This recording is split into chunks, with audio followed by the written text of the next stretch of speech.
अक्सर गुजरात दंगों की बात गोधरा कांड पर आकर रुक जाती है, लेकिन सवाल उठता है कि गोधरा कांड में 100% इंसाफ की बात क्यों नहीं की जाती।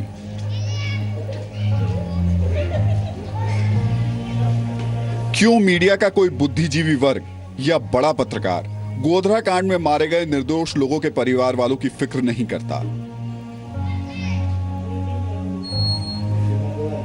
ऐसा क्यों है कि कुछ मानवाधिकार संगठनों को एक समुदाय की ही तकलीफ दिखाई देती है? तीस्ता सी तलवार जैसी सामाजिक कार्यकर्ता इंसाफ के लिए कानूनी दांवपेच खेलती हैं, लेकिन ऐसे लोगों को गोधरा के पीड़ित सामने होते हुए भी दिखाई नहीं देते। 27 फरवरी 2002 को साबरमती एक्सप्रेस में जो दर्दनाक हादसा हुआ, उसका साक्ष्य आज भी गोधरा के स्टेशन पर मौजूद है। जी हां, S6 बोगी, जहां 58 लोगों की मौत हुई थी, ये अभी भी कोर्ट के पोजीशन में है। और हम जो आज आपके सामने गोधरा की बात रख रहे हैं, उसके दो पहलू आपके सामने रख रहे हैं।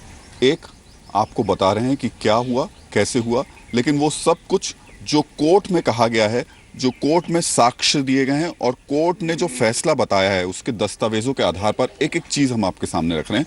ये कही सुनी कोई बात नहीं है, वो सारी चीज़ें जो कि कोर्ट में बताई गई, कही गई, वो सब। लेकिन उस सब के अलावा दूसरा सवाल सबसे बड़ा ये कि इस देश में गोधरा को क्यों अछूत मान लिया गया? क्यों गोधरा का जिक्र करते हुए लोग डरे या हिचके? गुजरात दंगों को लेकर के देश की मीडिया ने, अंतर्राष्ट्रीय मीडिया ने खूब बातें की, लेकिन गोधरा में जो 59 लोग मारे गए, उनकी बातें क्यों नहीं की गई? आज इसी क्यों के साथ हम गोधरा में मौजूद हैं। लेकिन सबसे पहले S6 बोगी पे मौजूद हैं। 13 साल पहले यहाँ पर जो हुआ, क्या हुआ था, कोर्ट क्या कहता है, कोर्ट के फैसले में क्या कहा गया है? राजन जी, आपके पास वो पूरा फैसला है, 900 पन्नों का फैसला बताया बिल्कुल, है। बिल्कुल बिल्कुल मुझे पहले ये बताइए कि S6 बोगी हमारे सामने है। बिल्कुल 27 फरवरी 2002 को हुआ क्या था इस बोगी में? ये bogie one of the part of the Sabarmati train थी। बीच में थी, S6 था, इसके आगे और पीछे पूरी ट्रेन की लाइन लगी हुई थी। इसके आगे आप S5 देख सकते हैं। ये दोनों बोगियों को पर्टिकुलरली टारगेट करके अटैक किया गया था, जैसा आप वर्डिक्ट में भी है, कोर्ट ने भी माना है कि देयर वाज ए कॉन्स्पिरेसी, षड्यंत्र किया गया अल्पसंख्यकों के द्वारा। उद्देश्य भी साफ है, सिर्फ कार सेवक जो अयोध्या में संकल्प यज्ञ पूर्ण करके, मंदिर बनाने का संकल्प यज्ञ पूर्ण करके वापस आ रहे थे। गुजरात की पहली बैच थी जो वहाँ गई थी, वो वापस आ रहे थे।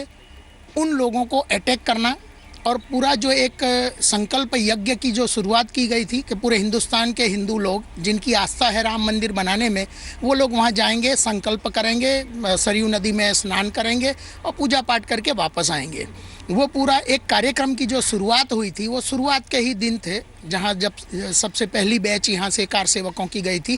उस पूरे कार्यक्रम को डिरेल कैसे किया जाए, तोड़ दिया कैसे जाए। अयोध्या में एक जो अच्छी शुरुआत हुई थी मंदिर बनाने के लिए, हिंदुओं ने अपनी आस्था को प्रकट करने के लिए वहाँ जो पहुँचने की शुरुआत हुई थी, तो हिंदुस्तान पूरे से जो लोग वहाँ समय समय पे पहुँचने वाले थे, लगभग दररोज पहुँचने वाले थे, वो पूरे कार्यक्रम को डिरेल कैसे किया जाए, तोड़ कैसे दिया जाए और स्टॉप कैसे कर दिया जाए, उसको ध्यान में रखते हुए यही एक मकसद से इस बोगी को अटैक किया गया, कार सेवकों की हत्या करी गई, जिसकी वजह से पूरा ध्यान डाइवर्ट। क्या ये जो बातें आप बोल रहे हैं, ये इस कोर्ट में ये सारी चीज़ें मेंशन की हैं आपने? इसमें ये सब बातों को कोर्ट में अपने अपनी स्टेटमेंट्स में विटनेसेस ने रखा है।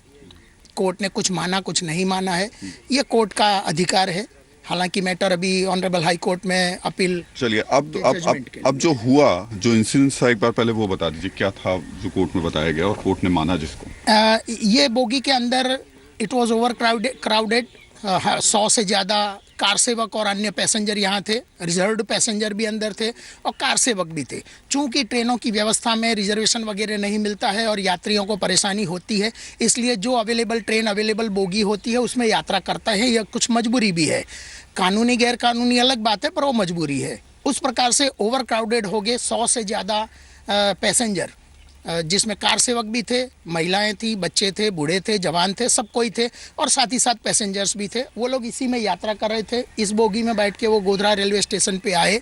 यहाँ से जो चाय पानी नाश्ता का व्यवस्था की गई थी विश्व हिंदू परिषद के कार्यकर्ताओं के द्वारा, उनको ऑफरिंग किया गया, चाय पानी नाश्ता हुआ। उसके बाद जब ये ट्रेन की चलने की शुरुआत हुई उसमें इंटेंशनली ये कोर्ट का वर्डिक्ट है कि इरादा पूर्वक intentionally stone throwing just like a rain, मतलब कहते हैं कि पत्थरों की बरसात करी गई और इतने पत्थर मारे गए इस ट्रेन को कि वो ट्रेन को वहाँ स्टॉप कर देना पड़ा इमीडिएट। साथ ही साथ उन लोगों ने ही, उसी आरोपियों ने चेन पुलिंग किया, ट्रेन प्लेटफॉर्म नंबर 1 के एंड पे रुक गई।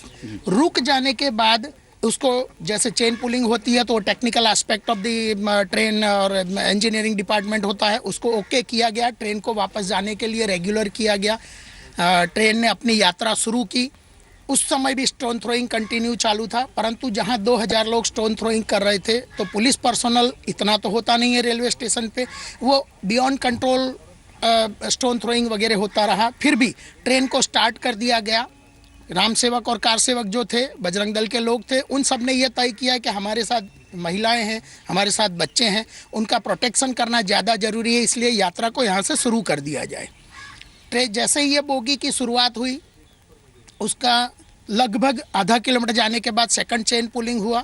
सेकंड चेन पुलिंग करने का मकसद भी सिर्फ यही था कि ये बोगी आउटर पे out of the railway station के एरिया में जाके एंटायर मुस्लिम एरिया जो है वहाँ पे खड़ा हो जाए।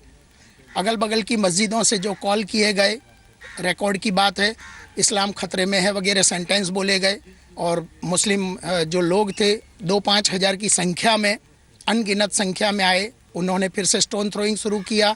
उनके पास जो पेट्रोलियम एट्सेट्रा जो इकट्ठा किया हुआ था रात को अमन गेस्ट हाउस में स्टोर किया गया था 140 लीटर के अंदाज से पेट्रोल, वो पेट्रोल और कपड़े और वो सब जला के इस बोगी में यहाँ से डाले गए। उस साइड से, ये ऑफ साइड है, ऑन साइड से वहाँ से डाले गए जान बचाने के लिए। उस तरफ भी चल देते हैं। बिल्कुल, जान बचाने के लिए जो यात्री थे उन यात्रियों ने, आप देख सकते हैं वैसे सलिए अपनी हाथ ताकत से, अपनी हिम्मत से ये सलिया तोड़ के यहाँ से जंप कर करके जितने लोग बच पाए उनकी किस्मत अच्छी थी। जिनकी किस्मत अच्छी नहीं थी वो उन बंदों की वजह से, उन लोगों के गुनाहित कृत्यों की वजह से उनकी हत्याएं हुई और मारे गए।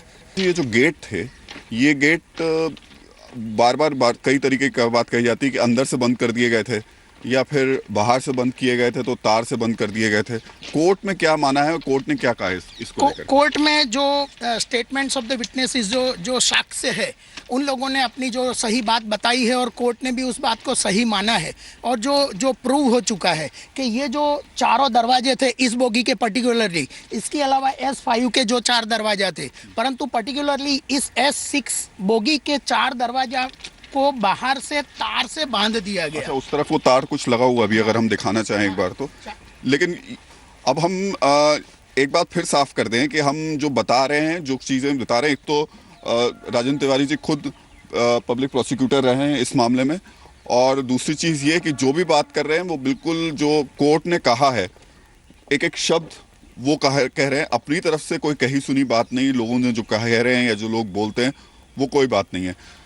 कोर्ट ने जो बातें मानी है वही चीज़ें आज हम आपको इस बोगी के जरिए समझाने की, बताने की कोशिश कर रहे हैं। लेकिन फिर मैं कहूँगा कि आज कहानी यहाँ नहीं है। आज यहाँ बात नहीं है कि साबरमती के S6 बोगी में क्या हुआ था। सवाल ये है कि इसके बाद क्या हुआ और इसके बाद क्यों जो इस हादसे में लोग मारे गए थे उनके साथ लोग खड़े दिखाई नहीं दिए। तिवारी जी, जो आप बता रहे थे कि कैसे तार से बांध दिए गए, इस तरीके से। हाँ, इस प्रकार से, जैसे ये आप देख सकते हैं, इस प्रकार से सभी दरवाजाओं को बाहर से जो लोगों ने षड्यंत्र किया, जो लोगों ने हमला किया, उन लोगों ने इस प्रकार से तार से दरवाजा को बांध दिया गया ताकि पैसेंजर्स अंदर से हमले को सामना करने के लिए निकल ना पाए। चलिए, S6 बोगी को वैसे तो आपने कई बार देखा है और कई बार इसकी कहानी बताई गई, लेकिन इसको लेकर के कई तरीके के सवाल भी खड़े हुए।